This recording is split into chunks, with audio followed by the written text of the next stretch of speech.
Solar energy, what's up with that? Solar energy is the energy the Earth receives from the sun. Solar panels produce electricity from solar cells, reducing the amount of air pollutants and greenhouse gases in the atmosphere by about 90% compared to fossil fuels. By using solar energy, demand for fossil fuels would decrease, limiting the amount of greenhouse gases emitted into the atmosphere. According to the U.S. Energy Information Administration, the change from using fossil fuels to solar power in the States has become the same reduction effect as planting around 150 trees every year. Also, solar panels compared to fossil fuels are significantly more sustainable, as oil, coal, and gas will approximately run out within 100 years, while the sun will continue to burn and produce energy within the next 5 billion years. Today, we're going to have 3 experts from their respective fields to discuss the effect of solar energy regarding biology, chemistry, and physics. So now, let's take a look at how solar energy is produced with chemistry expert Dr. Tree.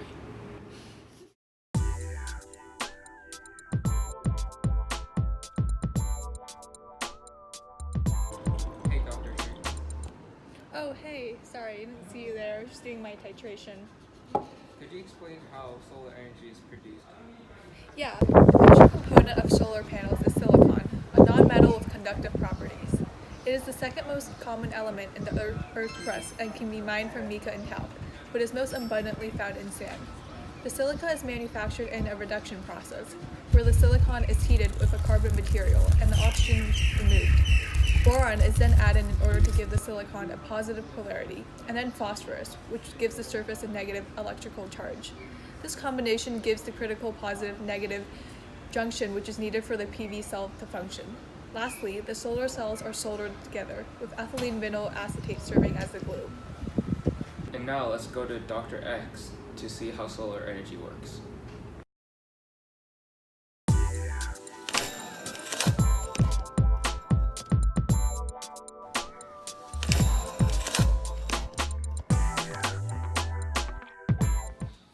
Hey, Dr. X. Hey, didn't see you there. Can you explain how solar energy works? Yeah. When sunlight shines on the solar cells, photons hit the silicon cells and knock the electrons off the atoms. These free electrons are then led into the electric current created by the electric field within the silicon atoms of the solar cells. The silicon atoms are organized so there are positive cells and negative cells. This creates a difference in electric potential, where electrons at the positive cell want to travel to the negative cell. Much like a ball raised above the ground has potential energy to fall to the ground. Clearly, solar energy is the power source of the future. It's renewable, it's amazing, and I see absolutely no problem with it. Now hold on right there. What the heck is wrong with fossil fuels? It is cheap, abundant, and it's the way we do things.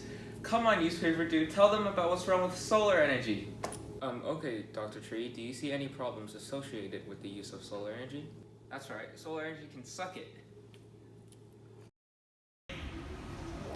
One problem facing the uses of solar energy is the accumulation of solar waste.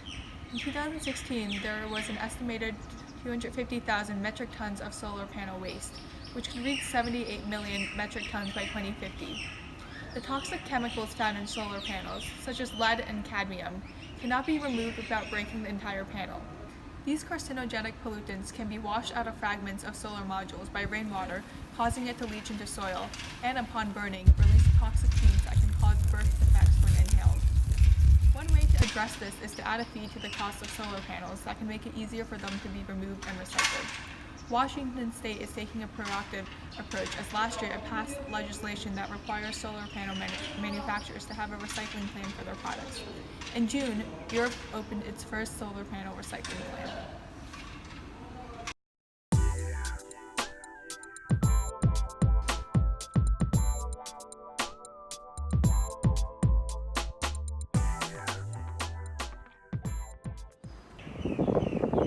Solar energy is often unreliable and ineffective.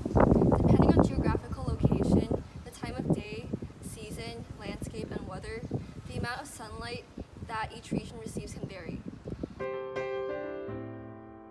Also, as sunlight passes through the atmosphere as short wavelength radiation, around 20 to 25% of it is absorbed by the atmosphere. This means that only 75 to 80% of sunlight reaches Earth's surface. Because of these factors, countries may not receive sufficient sunlight for solar energy production. While solar energy itself does not result in greenhouse gas emissions and pollution, the production of solar panel does.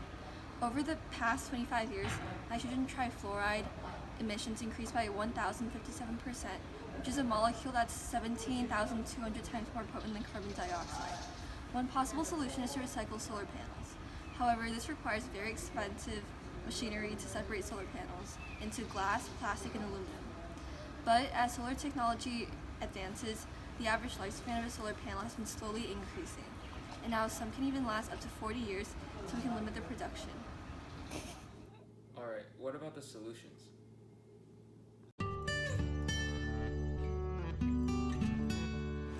Scientists are exploring the possibility of solar energy without solar cells, with the idea of optical batteries. This involves using insulators instead of semiconductors and depending on light. Light is an electromagnetic wave, which means that it has an electric field and a magnetic field. When light shines on an insulator, the magnetic field can shift electrons in the direction of the light, creating a polarization of charge.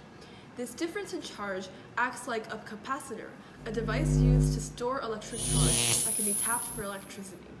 This method only needs simple insulators, such as glass, rather than highly processed and expensive semiconductors found in solar cells today. Another cheaper alternative to solar energy is solar paint. Also known as spray-on or paintable solar, this is a radical new alternative to the expensive, bulky silicon flat panels we see on rooftops today. The paint combines the titanium oxide already used in many wall paints with a new compound, synthetic molybdenum sulfide. The latter acts a lot like the silica gel packaged with many consumer products to keep them free from damage by absorbing moisture. The emerging breakthrough technology offers a low-cost way to harness the sun's energy with a much wider range of applications. Thanks, doctors. So you see, solar energy is here to stay. I just have one last question for you. What do you call a silly old man? What? A fossil fool.